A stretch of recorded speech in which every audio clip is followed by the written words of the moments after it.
E aí, pessoal, beleza? Espero que estejam todos bem. Bem-vindos a mais uma aula de mecânica clássica.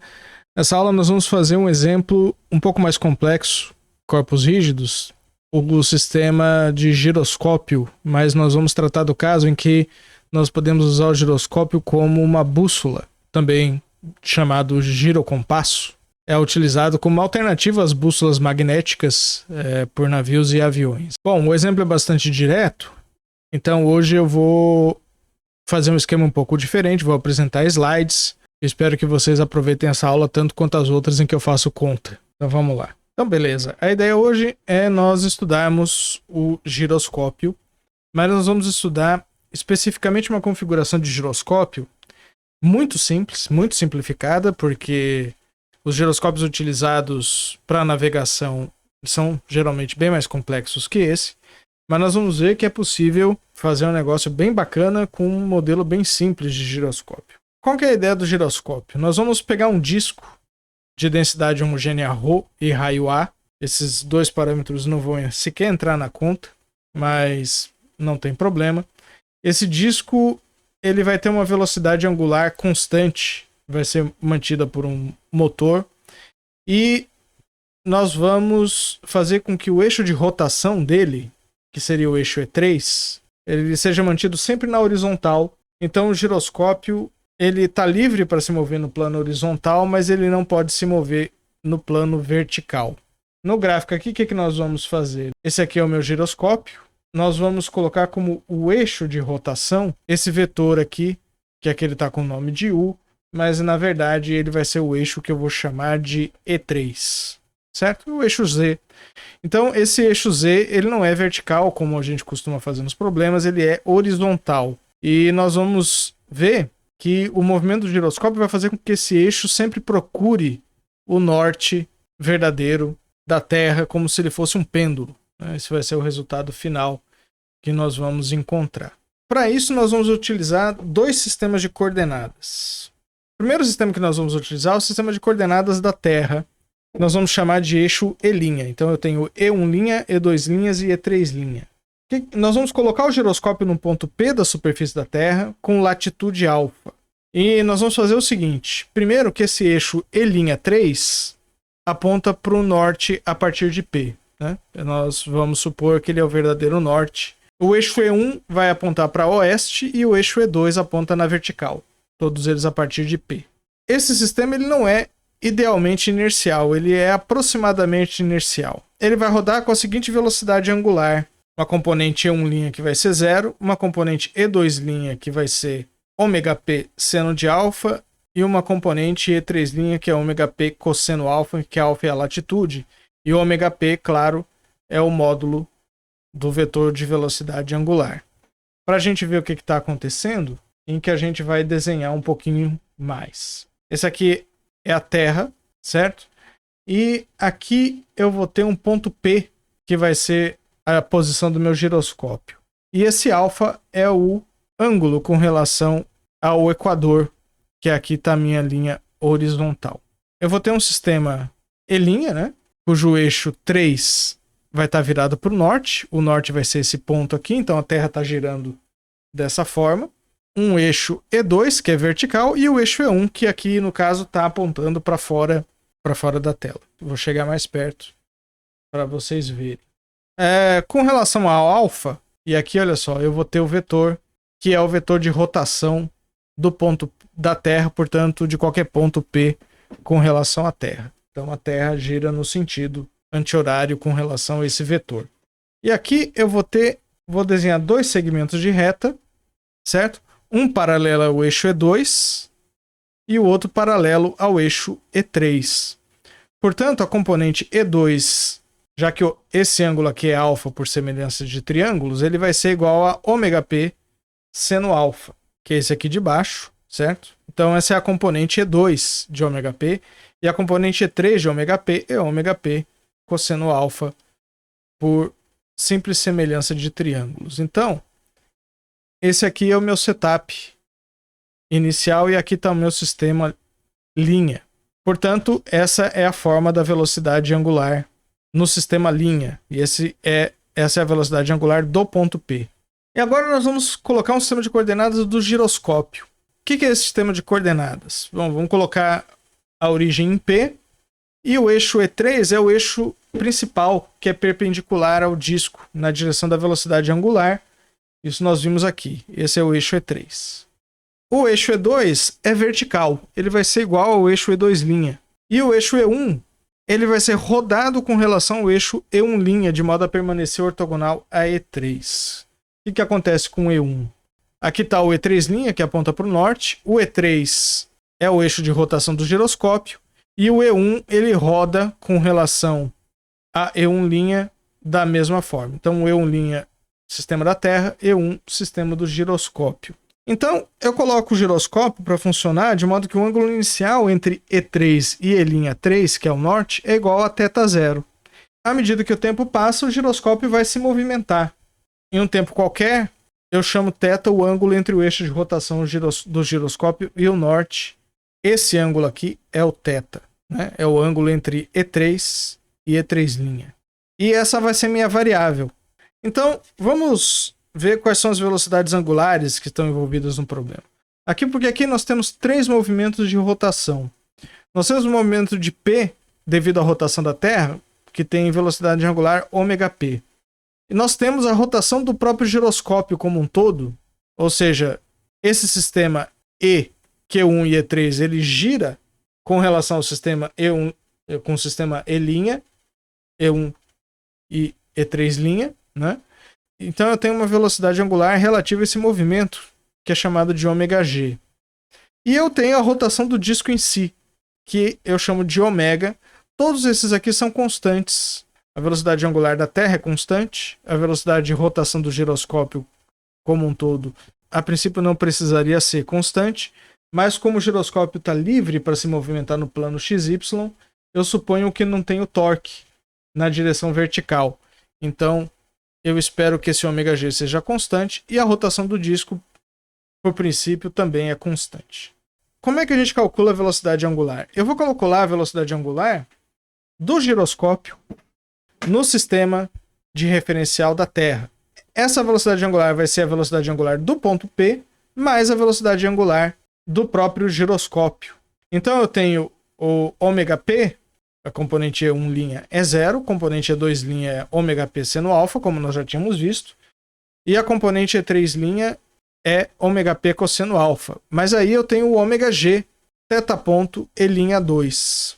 Então, portanto, o eixo de rotação do giroscópio em si, com relação ao ponto P, ele é dado só em E'2. Então, o giroscópio gira no plano horizontal com uma velocidade angular θ ponto. Juntando todo mundo aqui, eu tenho uma componente E'2, que é ômega-P seno alfa mais θ ponto, e uma componente E'3, ômega-P cosseno alfa. Agora, eu tenho um problema aqui, porque eu estou no sistema de coordenadas da Terra. As equações dinâmicas de um corpo rígido são melhores descritas no sistema local, ou seja, no sistema que está preso no corpo. Então, nós vamos para o sistema E. No sistema E, que é o sistema do giroscópio, esse sistema está relacionado ao sistema E' por uma rotação, e a rotação é essa aqui. E1' é igual a E1 cosseno θ mais E3 seno θ, e o E3 é E3 cosseno θ menos E1 seno θ. Isso vocês podem ver por trigonometria simples nessa figura aqui. Então, o que acontece? Eu escrevo E2' e E3' em função dessas novas variáveis e eu encontro meu ômega', que é a velocidade angular do giroscópio, é menos ômega-P cosseno alfa seno θ E1, mais ômega-P seno alfa mais θ ponto E2, mais ômega-P cosseno alfa cosseno θ E3. Certo? Então eu tenho as 3 componentes dessa velocidade angular no sistema do giroscópio.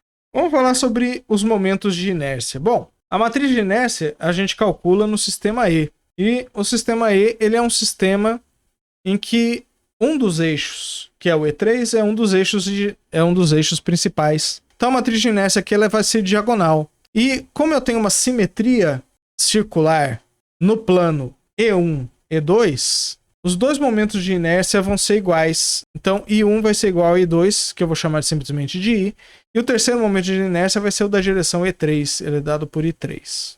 Esse sistema ele não é exatamente um sistema local, porque o disco ainda está girando nesse sistema. Então, esse sistema ele não está preso. Lembre-se que, assim como no caso do cubo, eu sou capaz de escolher livremente os eixos na rotação desse corpo, porque eu tenho uma simetria. E, portanto, eu tenho uma degenerescência na matriz de inércia. Ou seja, dois dos autovalores da matriz de inércia são iguais. Então, não importa para mim para onde estão apontados os eixos E1 e E2. O que importa é o eixo E3. E essa vai ser a única equação, e essa vai ser a única direção que importa para resolver esse problema. Então vai ser suficiente determinar o comportamento do ângulo θ entre o norte e E3. Eu não preciso do comportamento dos outros eixos. Como é que é o momento angular? O momento angular do giroscópio no sistema E, ele vai ser dado pela matriz de inércia vezes o momento angular, dessa vez do giroscópio como um todo. Aqui, no caso, estou usando o I como a matriz de inércia. Então é I ômega. Agora eu tenho o ômega', que é a velocidade angular do giroscópio com relação à Terra, e tenho o próprio ômega da rotação do disco. E eu preciso somar esses dois para calcular o momento angular. Quando eu somo esses dois, eu vejo que eu tenho E1, E2 e E3 aqui, e aqui eu tenho I3 ômega. Então eu tenho I aqui e I3 na componente 3, porque ômega é a velocidade de rotação do disco. Eu preciso somá-lo aqui. Para a gente calcular o torque, a tarefa é meio complicada. Por sorte, a gente só precisa do torque numa direção, que é a direção E2', e o torque nessa direção é zero, justamente porque o giroscópio é livre para se mover no plano horizontal. E, além disso, a gente pode supor que o sistema da Terra é aproximadamente inercial, porque nós vamos ver que o giroscópio gira numa aproximação e que a velocidade angular de giro dele é muito maior que a velocidade de rotação da Terra. A gente pode considerar que o torque na direção 2, que é a direção vertical, é aproximadamente zero, e também vai ser aproximadamente igual à derivada do momento angular na direção 2. O único grau de liberdade que eu tenho no problema é θ, e a gente só precisa da equação para a componente 2 para resolver o problema. E essa é a equação que vai governar o movimento no plano horizontal. Isso é o que acontece quando a gente escolhe um eixo de rotação apropriado. No geral, a gente simplifica as equações de Euler para uma só equação. Então a gente vai fazer a equação de Euler para a componente 2. Não vai funcionar fazer I ômega ponto mais I menos I3, ômega 1, ômega 2 e etc. Ou seja, a gente não vai poder utilizar as equações de Euler da maneira como nós deduzimos. Nós vamos ter que usar a equação geral que me dá a velocidade de um vetor com relação a dois sistemas de coordenadas. Justamente porque nenhum dos dois sistemas de coordenadas é verdadeiramente inercial. Mas essa equação aqui a gente pode usar. O L'.2, que é igual ao torque na direção 2, ele vai ser igual à derivada da componente 2 do momento angular, mais a componente 2 do produto vetorial de ômega' com L. Tem que ser ômega'. Como essa equação aqui relaciona os sistemas E e E', é a velocidade angular relativa a essa rotação que importa e não o ômega total, tá certo? Que seria o ômega total do giroscópio. E, abrindo essa equação, o torque é zero. Nessa direção eu tenho a derivada de L2 mais ômega' 3 L1 menos ômega' 1 L3 igual a zero. Então eu substituo L1 e L3. L1 está aqui, L3 está aqui, e o ômega' está nessa expressão aqui. Então eu tenho ômega' 1 e ômega' 3 aqui. Então o resultado final, quando eu faço essa substituição, vai ser esse aqui de baixo. E θ 2 pontos vai ser o que vai me dar a derivada do momento angular com relação ao tempo. Ômega P cosseno alfa seno θ. E aqui entre chaves, ômega P e 3 menos I cosseno alfa cosseno θ mais I3 ômega. Lembra que ômega é a velocidade angular do rotor, né? Do próprio disco. E ômega P a velocidade angular do ponto P com relação ao movimento de rotação da Terra. Aqui, alfa, ômega P e ômega são constantes. Todo mundo aqui é constante. E 1 e 3 também, que eu esqueci de colocar. Então, a equação que a gente tem que resolver é essa aqui. A gente vai fazer uma aproximação. O que nós vamos considerar é que a velocidade de rotação do disco é muito maior do que a velocidade de rotação, a própria velocidade de rotação da Terra. E isso vai me fazer com que essa expressão aqui seja aproximadamente 3 ômega. Então, I3 ômega vai dominar essa expressão que nessa expressão aqui atrás está em chaves.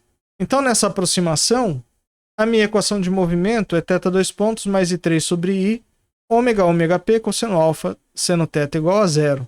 E aqui todo mundo é constante, certo? Exceto θ. E essa equação aqui, se eu definir um ômega grande, que é essa raiz de 3 sobre ômega ômega P cosseno alfa, ela torna-se uma equação de um pêndulo simples. Essa é uma equação muito interessante. Como a equação de movimento é igual de um pêndulo simples, o eixo de rotação do giroscópio ele vai buscar o norte assim como o pêndulo busca a vertical. Ele fica oscilando ali ao redor do norte. Se eu considerar θ muito pequeno, esse ômega grande que eu defini aqui, embaixo, ele vai ser a frequência angular de oscilação do eixo E3. Se eu estiver no equador, ou seja, com cosseno de alfa igual a 1, o ômega é máximo. Agora, quando eu estou no polo, em que o cosseno de alfa é igual a 0, a equação que eu vou ter já vai ser cosseno de alfa igual a 0, portanto, eu tenho θ 2 pontos igual a 0 na minha equação de movimento se eu estiver bem no polo. Ou seja, θ ponto é constante. Aí eu posso fazer o seguinte, eu posso pegar o giroscópio, né? O giroscópio está ali girando, e eu posso girar, colocar como configuração inicial que ele gire o oposto da direção da rotação da Terra com a mesma velocidade angular. Ou seja, eu posso colocar a condição inicial, θ ponto igual a menos ômega P. Aí o giroscópio ele vai ficar em repouso com relação ao sistema E, ou seja, com relação a ele mesmo. Esse vai ser um sistema verdadeiramente inercial. Agora, com relação ao sistema E', que é o sistema da Terra, ele vai girar uma vez por dia. Se eu tiver em um dos polos, é inútil usar um giroscópio para tentar descobrir a minha direção. Aqui está a referência que eu usei. Eu usei a referência do Saletan e do Rosset, Classical Dynamics, que é esse livrinho aqui. Certo? Ele é bem legal. Só que se vocês tentarem ver o exemplo aqui, vocês vão ver que ele está bem sintético. Bom, gente, voltando para cá. Então é isso. Esse é o nosso primeiro exemplo. Meu próximo exemplo vai ser do peão simétrico. Então, bons estudos e até o próximo vídeo.